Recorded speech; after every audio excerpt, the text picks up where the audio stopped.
I'm not going to type in that we're live because we're going to be live in a second. 3, 2, 1. Hi, everybody. Welcome back to the Gordon JCC Tuesday Talks. I'm your hostess, Carrie Mills. And today we have a really special guest. Well, every week's a special guest. And this week is special because I've known Jean for, I guess I've been at the J for 19 years now. And pretty much I've known Jean, I guess maybe the whole time. I don't know. It's a long time. And she is well, I'm going to tell you about her right here. So let's just get started. I'm just going to jump right in, as always. So Jean Roseman grew up in the Boston area, surrounded by history. She taught in the Nashville school system and developed and taught the first curriculum on Holocaust history for the state. When she retired, she became fascinated by Nashville's Jewish history and published 3 books. From Y to J is one of them, Shalom Nashville, and Barney and Clyde. And I just want to let people know that Jean will be doing a presentation today and speaking, but if you have any questions, please just type them in and we will get them to her so we can answer your questions live while Jean's doing her presentation or afterwards. And I have a doorbell because it's that kind of day today. And so take it away, Jean. Okay. Well, thank you very much for the introduction. Today, I plan to talk about 2nd Avenue, Nashville. We all woke up on the morning of December 25th to the terrible news that the iconic street, 2nd Avenue, had been devastated by a bomb. Initially, it was terrifying news. We eventually found out that it was the work of one man with a van that he blew up on the street. There's never been a really clear motive that has been actually publicized, but possibly a conspiracy theory, possibly something to do with the AT&T building, but unfortunately it claimed many of the beautiful buildings along the street, some of which are probably not going to make it through restoration because engineers are finding that they're unsafe. One thing that was not particularly trumpeted about this street is that it was the center of Jewish settlement and mercantile activity from about 1850 on. All that's ever said about it is a historic street. But like I said, it had a very strong Jewish presence. It is also a street that was never without woes, and one of them was flooding. On December 25th, 1926, the worst flood in Nashville history took place. I know you're going to say, oh, but 2010, that was the worst flood in a century, so they said. It was not. The 1926 flood was 4 feet higher on the Cumberland than the 2010. And what happened is these buildings were tall. And Gil Fox, blessed memory, told me that they would move the goods from the 1st or maybe 2nd floor in the spring to the 3rd floor or 4th floor. Most of these buildings had 3 floors. And just hope that they made it through the flood season. And of course, the mold and all the problems that came with it, but still mercantile activity was centered in this area. If you look at the arrow, it shows you the entrance to Market Street. That was the name of 2nd Avenue before it got changed.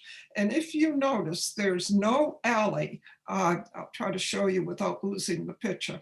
There's no alley between 1st and 2nd Street.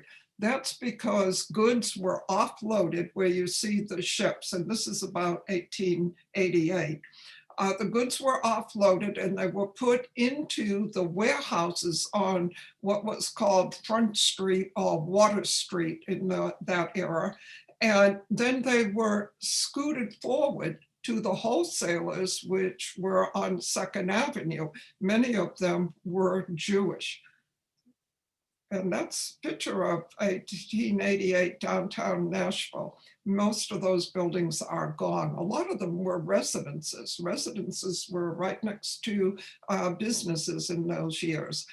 Around 1903, Nashville's feeling like a grown-up city and said, what are we doing with these quaint old names like Front Street and Market Street and College Street and Cherry Street and Summer Street and so forth?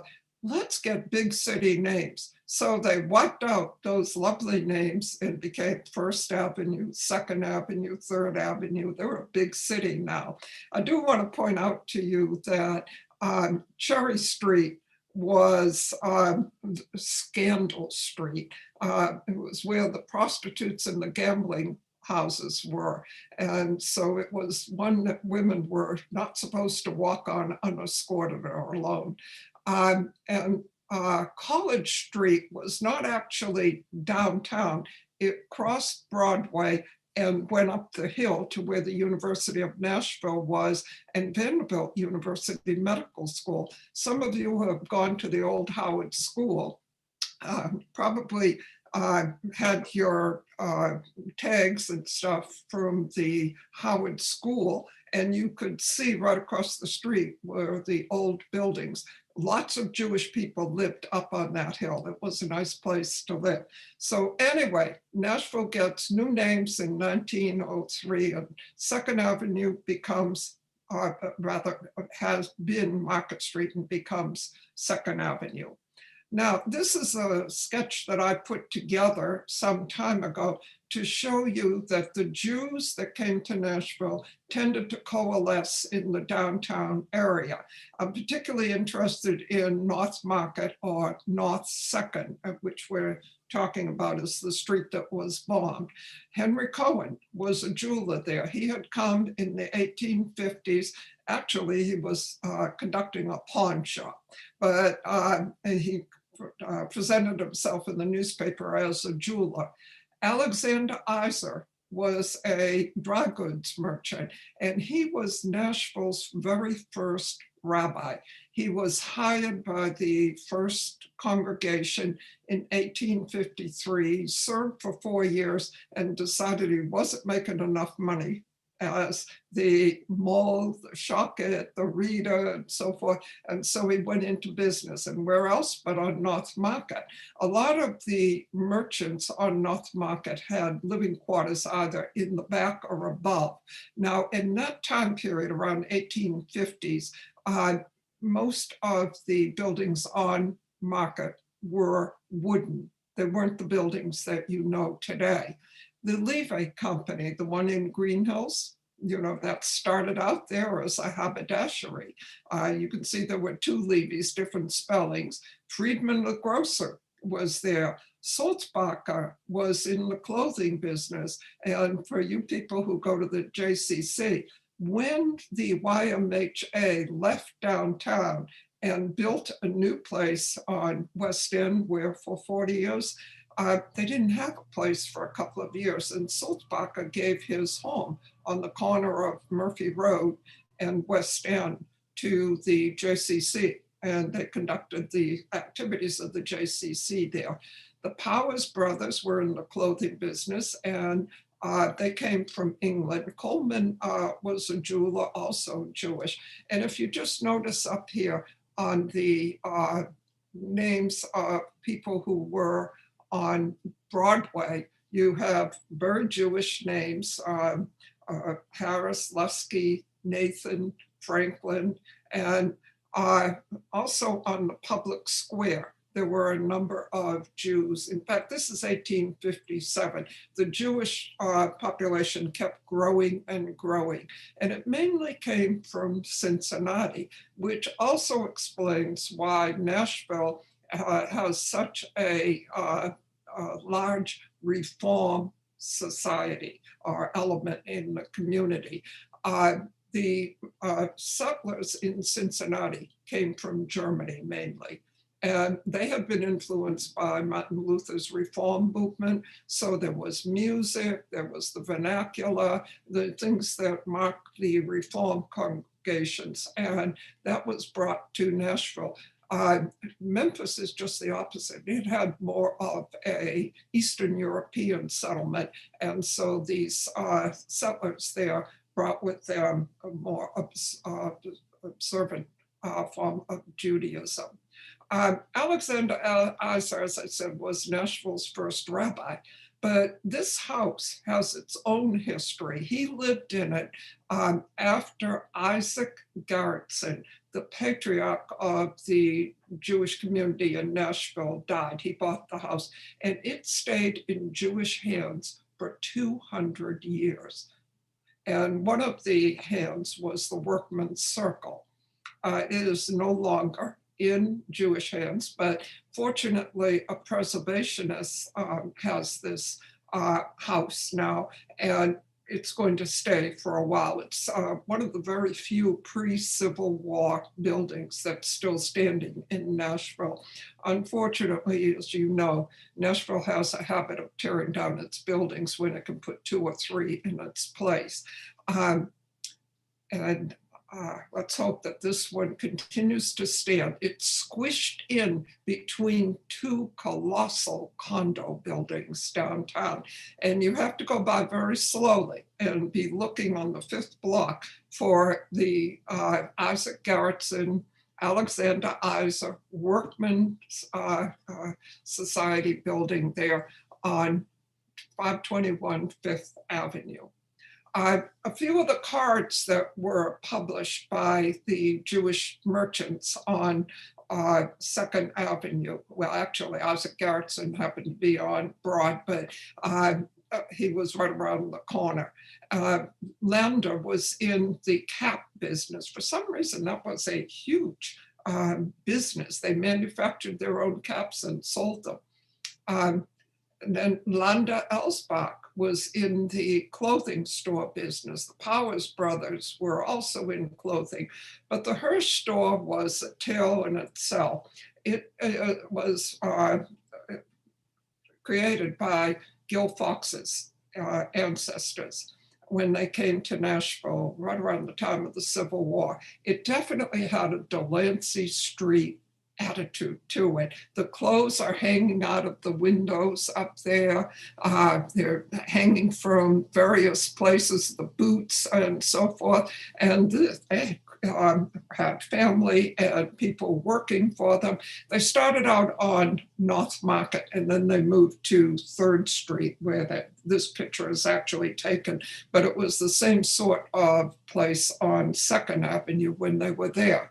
And then you have the familiar name of Loventhal. You know them from Nashville, you know them from the insurance business, banking business, and they were allied with Cincinnati. As I said, Cincinnati was the financial force behind the development of the mercantile trade in Nashville. And they were making custom-made clothing, which became known as ready-made clothing after a while.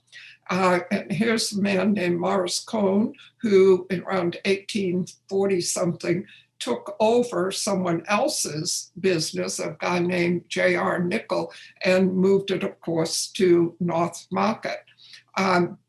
This is an interesting family, the Cohen family. Henry Cohen set up the jeweler's shop, which I said was a kind of upscale pawn shop on North Market, as you can see here.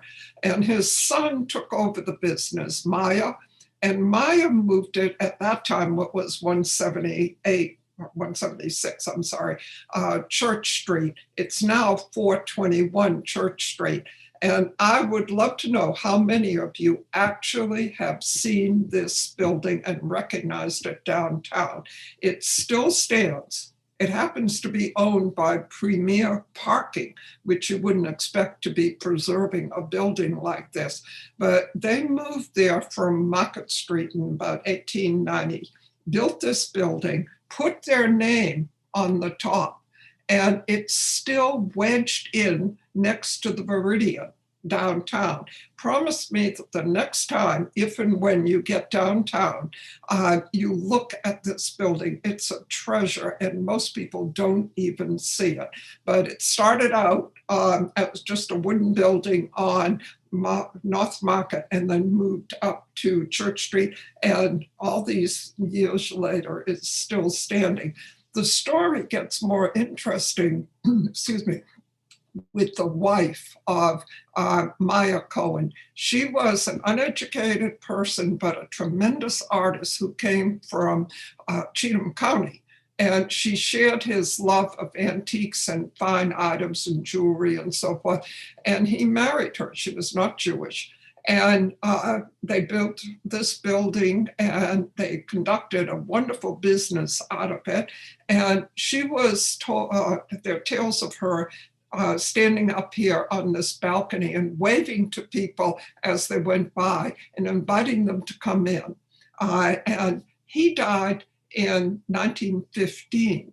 And she decided in 1925, because she had inherited everything, that she was going to give it to Peabody College so that they would have an art school to fund that would give lessons to people like herself that had never had the opportunity. But she was a very savvy lady. She said, look, I'll give you the house and its contents, but I want a place to live. So the Cohen Art Building on the Peabody campus was built with a beautiful apartment at the top for her. Plus, this lady got to design the building.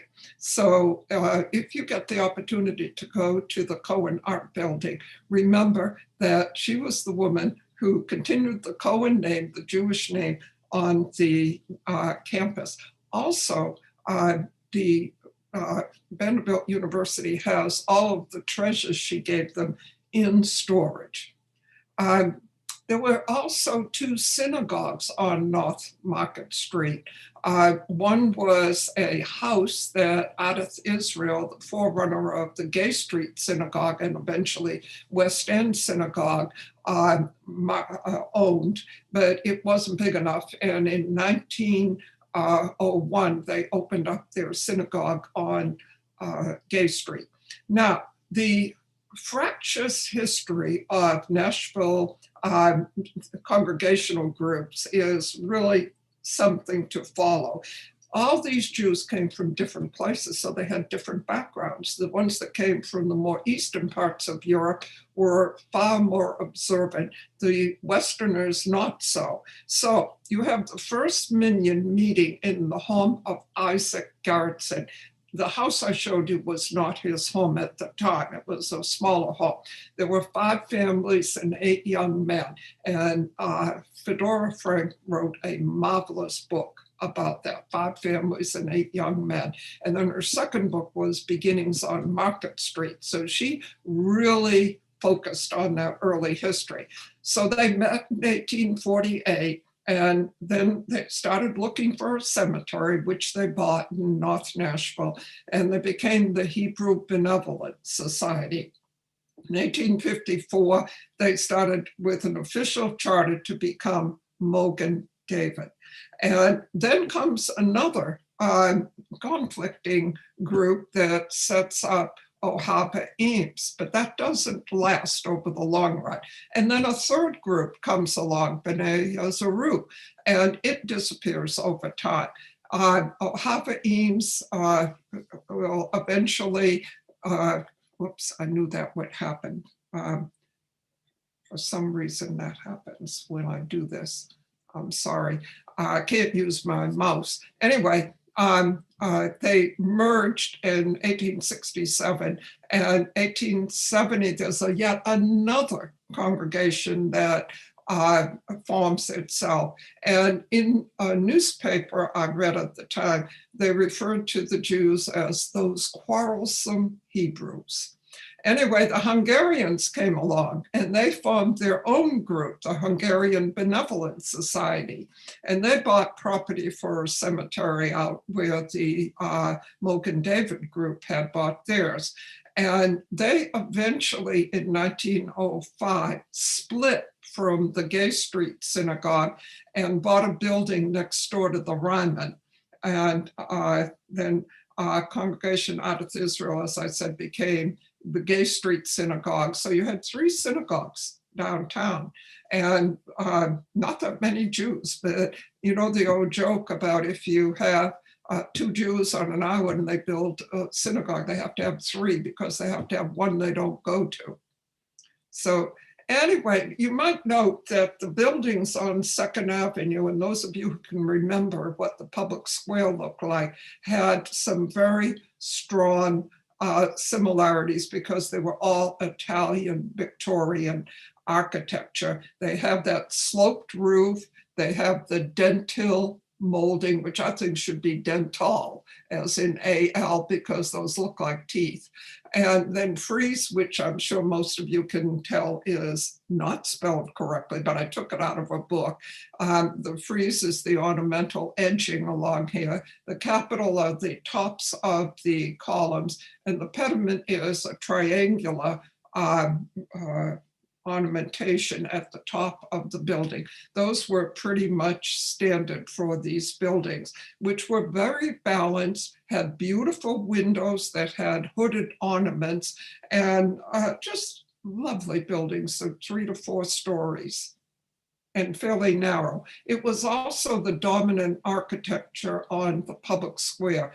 Unfortunately, that disappeared in the 60s. I saw the last of the buildings in 1969 when I came to Nashville, but Jewish merchants were on the market square, the public square.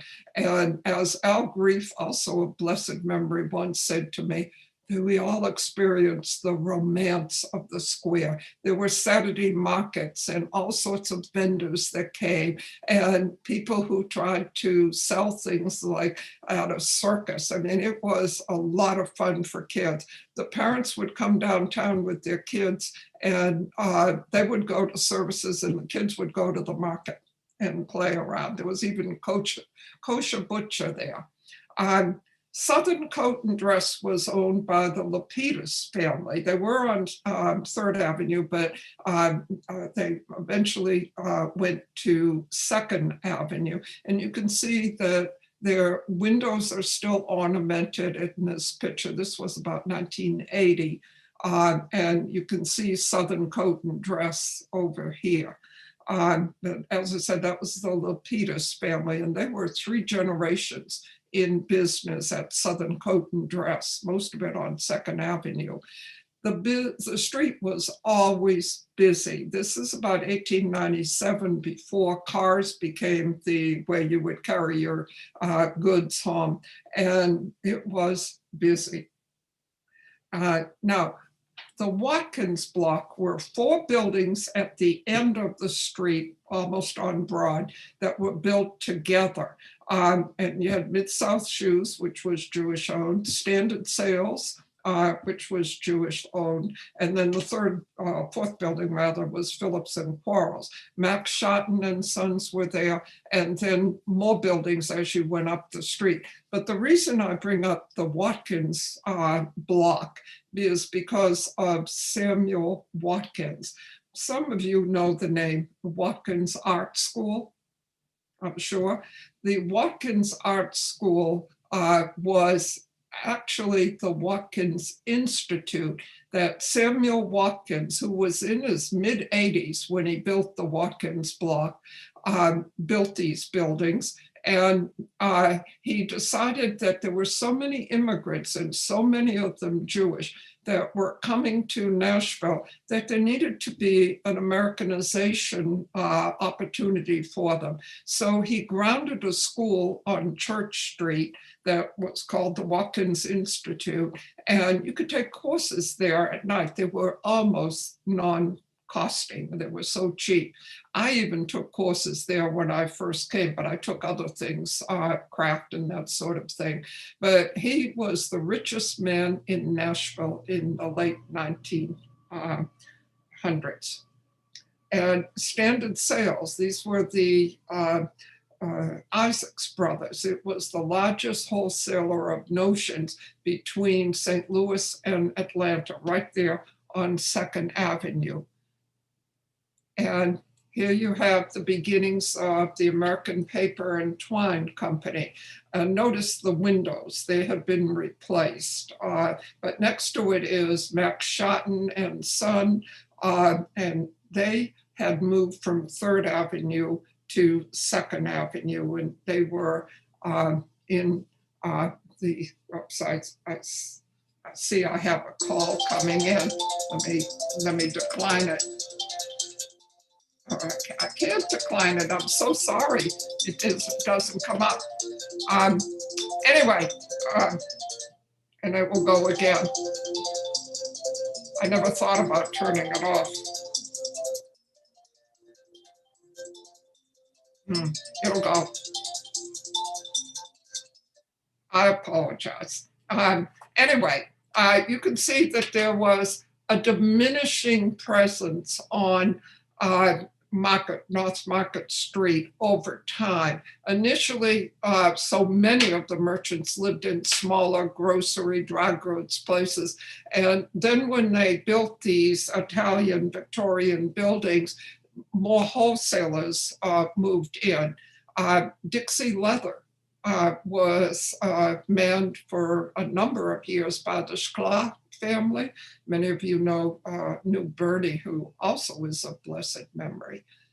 In 1897, a year late, Tennessee celebrated its centennial celebration. Most of it was at Centennial Park, but they gave coupons to people to come downtown and visit the merchants. So all the buildings were all dressed up so that people would know that they were part of the celebration.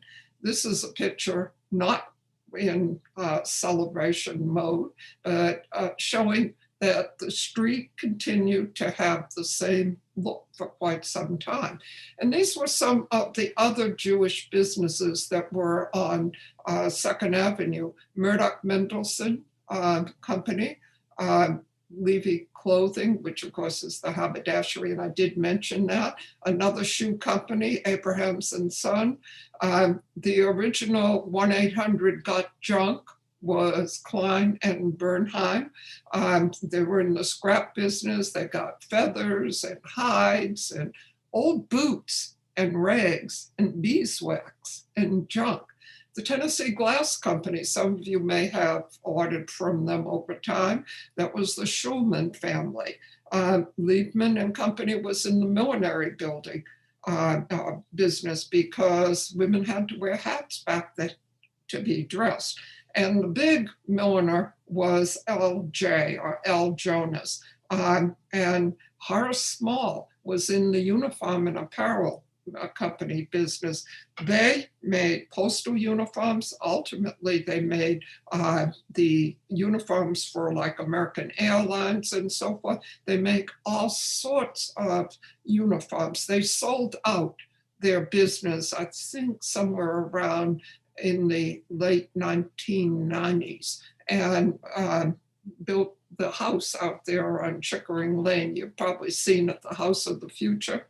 So anyway, you always had a fairly strong Jewish presence on North 2nd.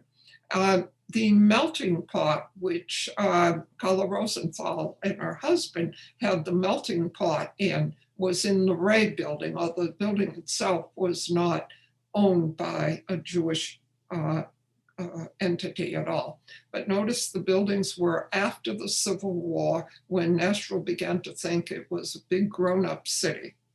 Now, what about some of the buildings and what they were worth? If they then and what they are worth now. Here's a building owned by Ned and Valerie Feldman. They owned it from 1953 until 1980. And they purchased it for just a matter of a couple of $1,000s. It wasn't a lot of money. I can't see it here now what it was, but it wasn't. And I think it was $24,000. And in 1980, she sold it for 67,000. Today, it's owned by Second Avenue North Partners, and its current appraised value is 3.3 million. What it's going to be like after all of this bombing and so forth, I don't know. But right now, the tax appraisal had it at that price. Another building was the Pilcher Building. Morris Brown, who was in the furniture business, bought this building, Pilcher Building, in 1973. He acquired it as a quitclaim, so he paid nothing for it. The next owner paid $225,000 for it in 1980. The last owners, 8.4 million. If the Jewish merchants of old had held on to these buildings and Nashville had grown to be the it city with that iconic Second Avenue street, who knows what that property would have been worth. Anyway, Charlie Robin, whom some of you know, owns quite a bit on the street. He bought his first building in 1981 for $105,000. And it's now appraised, that doesn't mean the selling price, at $1,865,000. So there was a lot of real estate value on that street. Let's just hope that the street gets restored and the tourists come back and the pandemic ends and you get a chance to walk along the street and see where the Jews of Nashville first settled. Thank you.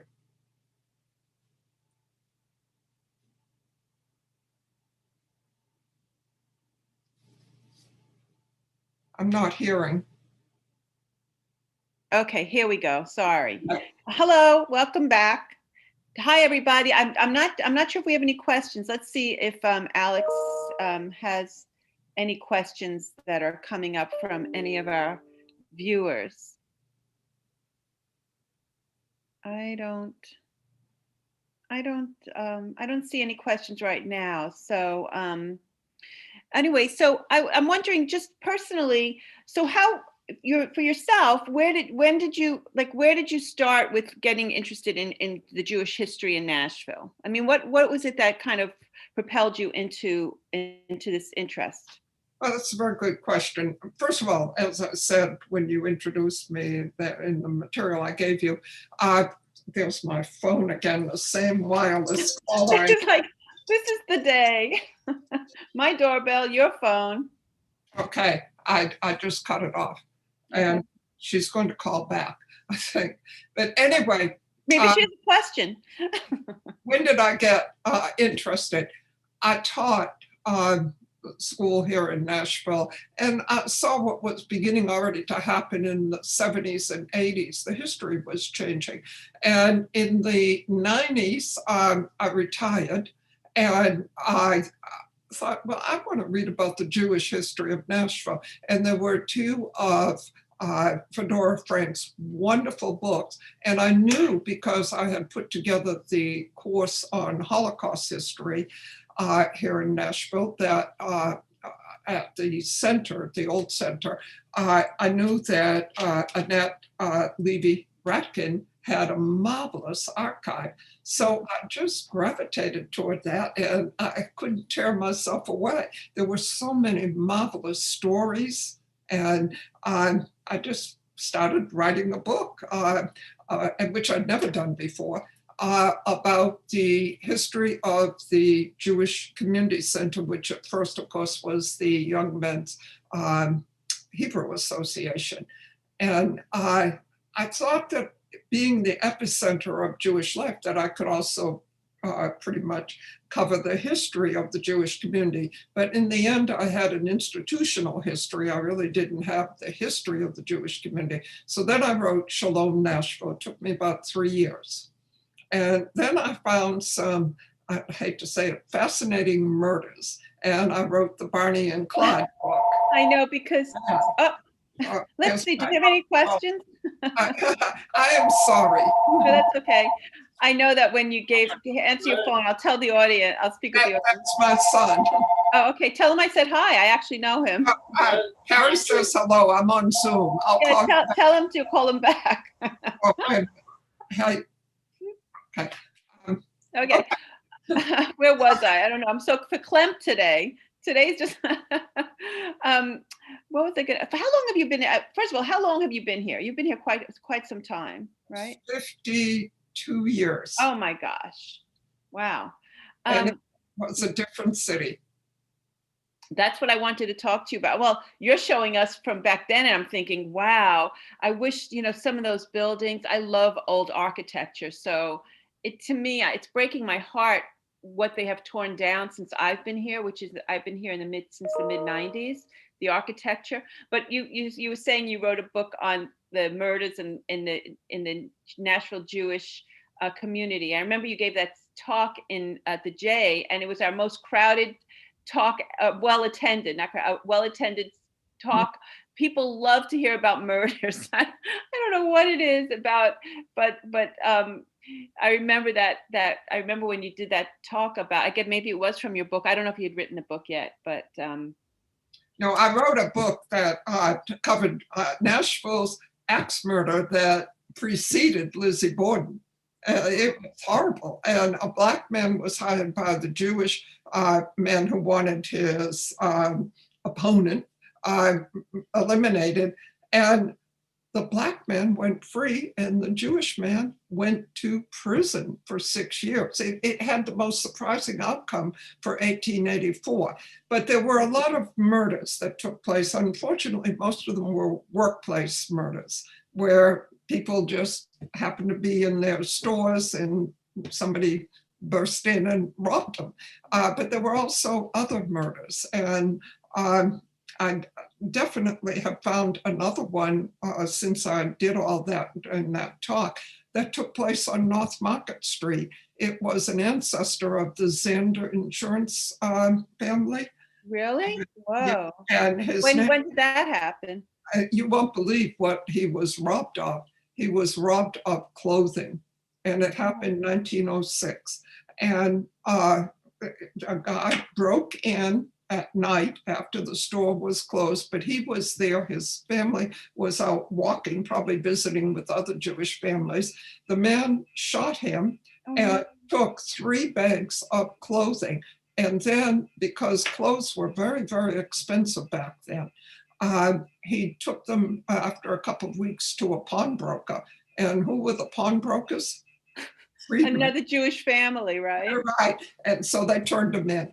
And they got the guy. And then he kept denying that he had done it. And they wanted to execute him because that's what they do here in this state. And he kept managing to put off his execution. Eventually that did happen. But and he had killed one of the Zander family? He killed the man named Henning. Last name was Henning. Yeah.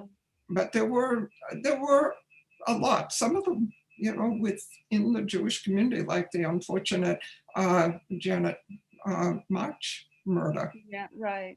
Where the galleries that I curate is named after her. Right. But back to the buildings, talking about destruction. Well, this is like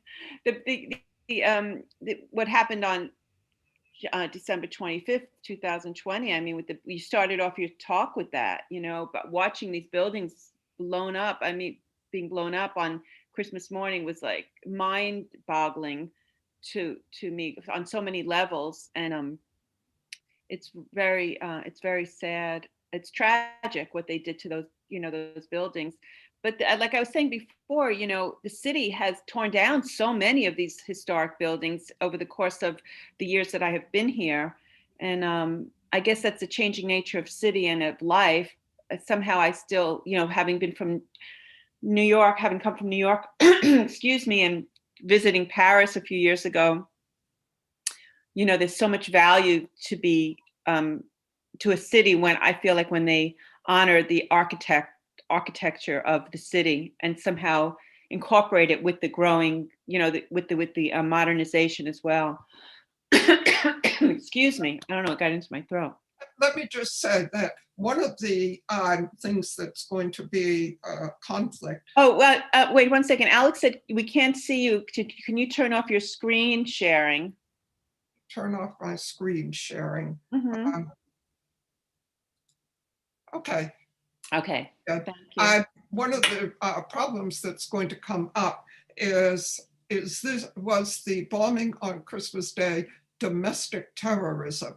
That will eliminate the insurance companies having to pay. Right, I know. So it depends on what the final decisions are about what happens with whether he was to be considered a domestic terrorist. Right, I know. The whole thing is just horrible on every level. It's just Well, devastating. let's hope that Nashville sees the beauty of these buildings. I happen to belong to Historic Nashville, and they come up with a list every year trying to save buildings, and it doesn't always happen. Yeah. But I want to just make a little bit of, because we're nearing the end, and I want to just make a loop around from your talk from which was up the early 1900s about Jews downtown. How many Jewish, did you do any study how many Jewish families or business people are down there now still? What's the story there now? now there's not so many. I think Charlie Robin is in some partnerships. So I'm not sure how, because I haven't got access to those names. Oh, There's not many. There's not many. Like American Paper and Twine has moved away. Tennessee Glass has moved away. It's that they started there, and there was a really strong, but over time dwindling presence there. I can't tell you how many, actually. I didn't find, but Charlie Robin, to be truthful. oh, Because okay. sold out. Yeah, I was just wondering. I know, like you mentioned before, the Melting Pot, which was in that building, is owned by a Jewish family, the restaurant, and I wonder if they're going to reopen. I You don't know? think they own it anymore. I think they sold it. There's somebody else Oh, okay. who was interviewed about the damage. Now, she might have been a manager. I don't know. I don't know. Yeah, okay. Well, we'll have to look into that. I'm just curious because these are all families that we know so well, from the Jewish community. Yeah. Do you have another book that you're working on now?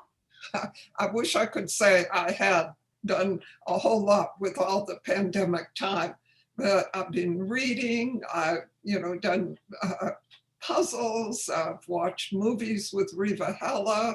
I have a friend I have long conversations with every other day because I see Riva on the days in between, and we watch classics and we watch romantic comedies and so forth. I'm busy, and I'm getting a cat tomorrow. Oh, wow. Aw, well, that's good. What are you going to name it?